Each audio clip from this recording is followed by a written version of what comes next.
Israel will strike Iran's nuclear facilities within days, not weeks. Israel's attack on Iranian nuclear sites is imminent. And this is at least partially because some news over the last couple of weeks has also reported such items as, in this headline, Iran says it could survive if U.S. nuclear talks end without a deal, inferring that Iran may continue to pursue nuclear power and even nuclear weapons capability, even if there is not an agreement reached between Iran and the United States. The US and Iran have been involved in a fifth round of nuclear talks in Rome very recently, with some news reporting that Iran refused to give in, and Al Jazeera and other sources report that Iran says it will not stop its nuclear enrichment activity.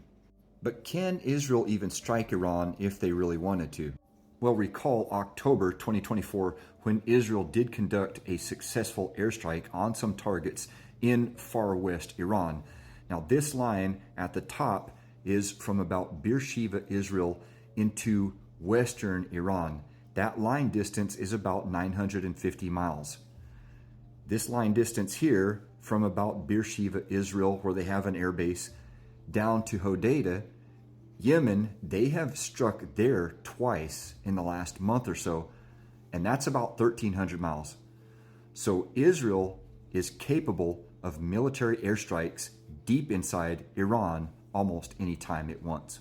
And according to this recently strategically released assessment from the Defense Intelligence Agency, Iran almost certainly is not producing nuclear weapons, but Iran has undertaken activities in recent years that better position it to produce them if it chooses to do so. It goes on to say these actions reduce the time required to produce sufficient weapons-grade uranium for a first nuclear device to probably less than a week. Not counting Desert Shield Storm in 1991, in which I was just there as a Marine infantryman, starting in about 2004, I've studied the Middle East very intensely.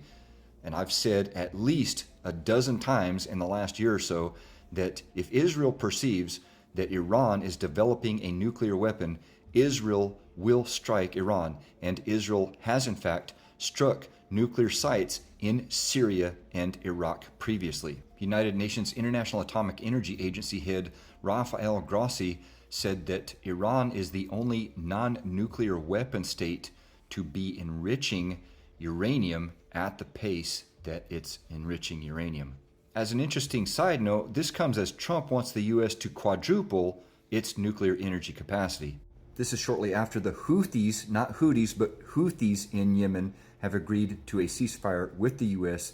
in the Red Sea, and the U.S. has recently postured U.S. carrier groups near Iran.